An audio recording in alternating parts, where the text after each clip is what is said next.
What are your instincts when you look at it? If I'm looking at it, I'm saying something's wrong. It seems like bullshit. What are your instincts? Yeah, I think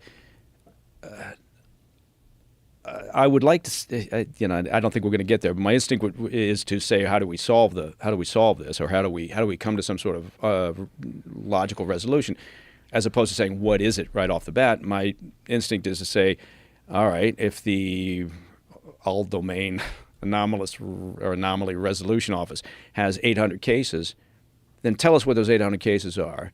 Let's work our way through them, or have a little bit more transparency about working through those cases. Again, you'll probably whittle them down, right? We were doing Black Files and we were going around talking to people about, various sightings and things. You're basically just crossing things off, going, okay, that was this, that was this, that was this. You find some pretty mundane answers, but you whittle it down to maybe one or two things that you can explain, and then you can investigate those and say, okay, well, all right, let's dig further on these. But right now it's just like all over the map, and they've got so many cases, and they just kind of lump it all together. Are they doing that to obfuscate and create,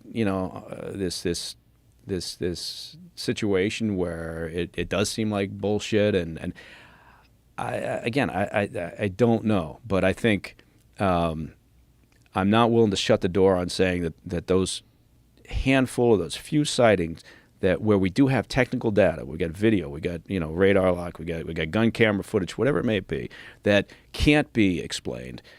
I'm not willing to close the door and saying, well, it's is it, because who knows? Maybe China's doing the same thing. Oh, we're leading the hypersonic race right now, great, but they've got another program, and they were responsible for the Tic Tac, right?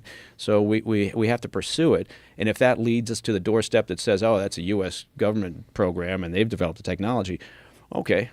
Fine, but, I realize that,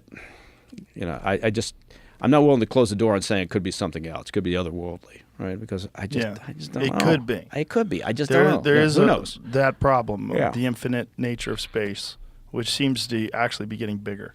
Yeah, there was a good way of putting it that my wife, who's a hell of a lot smarter than I am, tried to explain it to me, and I kept looking at it like this. But she had heard a program at one point where the person explained it like, okay, imagine how vast the ocean is, right? And how we've explored the ocean, but then you look at space and how immense it is, right, compared to the ocean, right? Right. The amount that we've explored in space, right, is equivalent to like a wine glass full of ocean water, right? So you take a wine glass full of ocean water, you look at it and you go, there's nothing there, right? There's all those life forms. There's all those fish in the sea. It's kind of like that. And then, you think about space and you think about what we know and what we don't know, and how we imagine, like our limited capacity to imagine what life outside of Earth could look like. Right. So yeah. But when you hear talk of like crashed retrieval programs. Yeah. That keeps taking me back and is, to this whole idea of, if there was a crash retrieval and reverse engineering program like David Grush talked about and had been in existence for decades, somebody would have fucking opened their yap and talked about it. I think other than Bob Lazar. And they would have had some better specifics, right? I mean, that's always the thing. It's always where it falls down. Well, I haven't seen it, but I talked to somebody who knows that it exists, right? And I think maybe it's because we're human, we're programmed to actually want physical evidence, right? We want to actually see it before we believe it. But, that really hasn't happened yet. What's one of the things that's fascinating is the narrative has shifted so wildly from it's completely preposterous to credible people like David Fravor and Ryan Graves and all these different people that are talking about multiple sightings, things that completely defy our understanding of what a vehicle is capable of doing, hovering completely motionless in 120 knot winds, all the whole, whatever that thing is, the cube inside a sphere that they keep seeing over and over again. Right. Like almost hit one of the aircraft. Yeah. What the fuck is that? Yeah. And then they land. So I think, one of the good developments out of all of this, and one of the things that may eventually lead to transparency, right? Because it will provide an avenue for these sightings, whether it's commercial or military pilots, as an example, to report it, right? And to be more, and for the government to take it, perhaps, again, it depends on whether it's a big conspiracy or not, to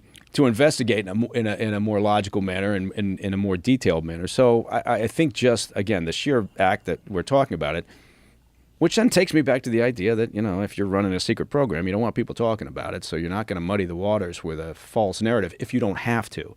Right. If your concern is that someone's getting close to the truth and you got to do, okay, then maybe so. But, Do you think it's also possible that there are patriots that do think that the American public deserves to know about this information, and they have been sitting on it for a long time?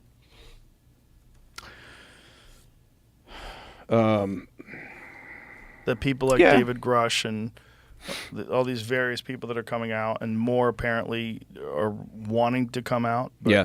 Well, interesting thing with Grush is, look, he said so during the hearing, right? He said, I can't talk about that. I could talk about it in a skiff, right? In a sensitive, secure environment.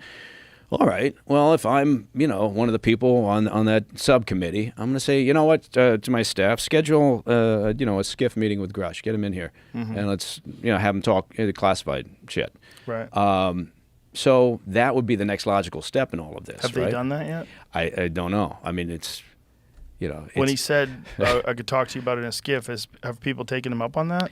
Well, you'd have to ask him. No, I wouldn't. Right, and they wouldn't tell anybody. And they wouldn't. And they wouldn't tell him. And therein lies part of the problem, because if he sits there but if he sits in the skiff and continues to kind of say, well, okay, you guys aren't clear to hear this, and I can't. All right. Then you got to start questioning, what he's actually got or what he knows for sure, rather than just having this witness interviews and sort of secondhand information. But I'm much more, I guess the point is, I'm much more interested in the direct sightings than witness interviews, right? Right. And the thing about him is he's not really a witness, right? He hasn't had any personal encounters with anything. Right. He hasn't had personal encounter with a craft. He hasn't seen a retrieved craft. He hasn't seen the biological entities. These are all just programs that he's been made aware of that he felt like people needed to know about. Yeah. That's the narrative. And again, not to disparage anybody, right? I mean, look, he's, if in fact, somebody leaked his medical records, which it looks like, did happen, right? Then that's pretty bullshit, right? Mm-hmm. Somebody needs to figure out what the hell is happening. Let's see this. The information from Grush, who said he was unable to discuss specifics on what he told the Pentagon's watchdog arm. Lawmakers want to sit down with the former official in a sensitive, compartmented information facility, a SCIF, to get additional information from him. The group has been blocked, however, by officials that have informed them that Grush doesn't currently have security clearance to discuss the issues in a